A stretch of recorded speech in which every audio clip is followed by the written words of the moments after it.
Halo guys, selamat bertemu kembali.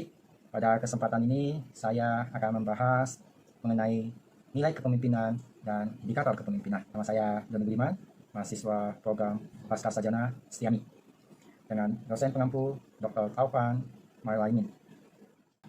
Baik, berbicara mengenai nilai kepemimpinan, yaitu sifat-sifat utama yang harus dimiliki oleh seorang pemimpin agar bisa efektif dan efisien untuk mencapai tujuan yang telah ditetapkan. Apa saja itu?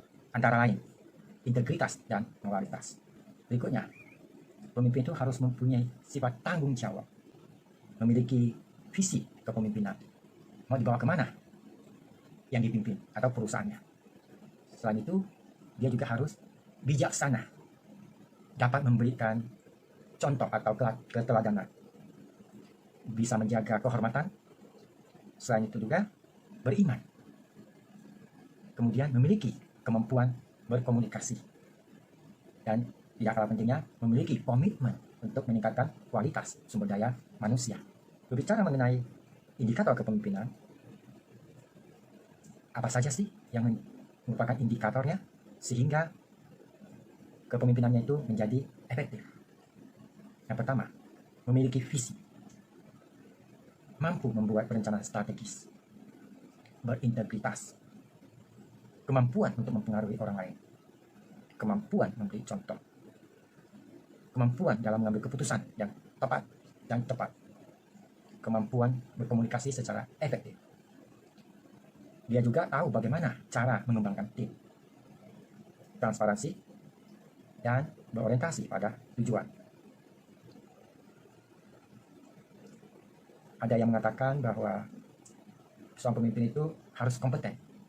Jadi kita bilang kompeten. Di sini dibedakan atau terbagi dari technical skills, IQ, dan emotional intelligence. Yang mengejutkan adalah emotional intelligence itu 2 kali lipat hasilnya untuk meningkatkan kinerja seorang pemimpin dan bagi pemimpin yang efektif. Ada 5, yaitu self-awareness, self-regulation atau management, motivation, empati, dan social skill. Self-awareness ini berbicara kemampuan untuk memahami emosi dan faktor-faktor yang mempengaruhi lainnya, termasuklah dia self-confidence, kemampuan menilai baik dirinya maupun orang lain. Untuk self-regulation atau self-management, itu kemampuan untuk mengontrol emosinya, juga bagaimana dia berpikir sebelum bertindak, termasuklah dia dapat dipercaya, memiliki integritas, kemudian memiliki keterbukaan terhadap perubahan. Berbicara motivation, yaitu kemampuan ya untuk mengerti emosi dirinya maupun orang lain, termasuklah dia bagaimana dia itu harus optimis untuk menghadapi kegagalan. Kalau keberhasilan itu biasa. Berikutnya, empati, yaitu bagaimana kita berempati pada bawahnya. Kemudian termasuklah dia harus ada rasa sensitivitas terhadap bawahannya maupun kliennya. Untuk social skill, yaitu bagaimana dia membina hubungan dengan bawahan dan masyarakat atau jaringannya. Termasuklah dia untuk kemampuan membangun dan memimpin tim. Guys, berikutnya kita akan berbicara mengenai KPI, Key Performance Indicator, yaitu merupakan satu indikator yang memberikan informasi sejauh mana kita telah berhasil mewujudkan target kerja yang telah ditetapkan sebelumnya. KPI ini merupakan ukuran berskala dan kuantitatif yang dapat digunakan untuk mengevaluasi kinerja organisasi dalam mencapai target.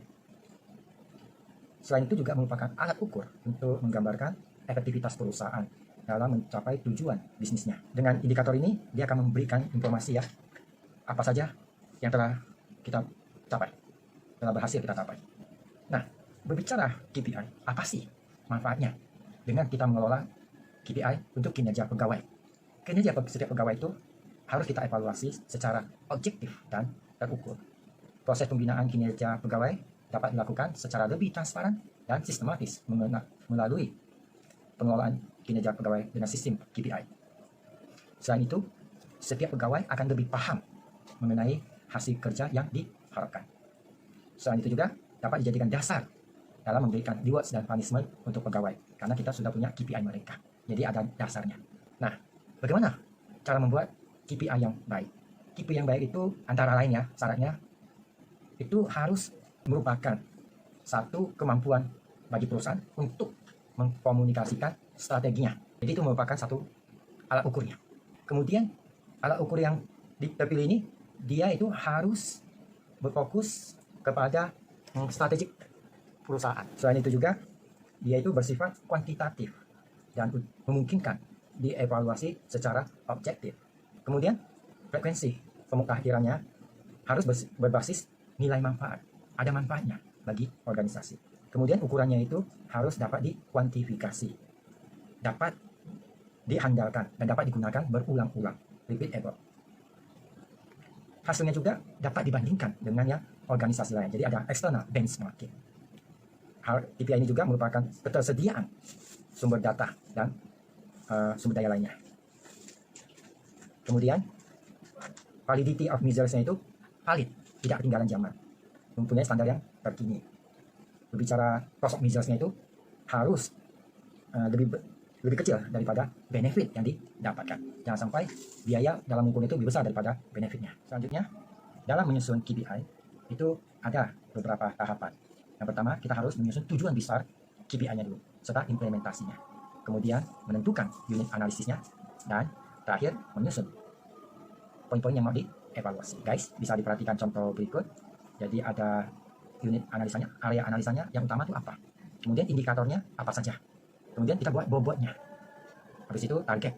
Kemudian kita bandingkan juga dengan realisasi akhir tahun. Skornya berapa. Dari situ kita perkalian dan kita jumlahkan. Total skornya didapat hadiah untuk setiap kinerja pegawai. Baik guys, itu saja dulu. Sampai ketemu di lain kesempatan. Jangan lupa like, komen, dan subscribe. Terima kasih.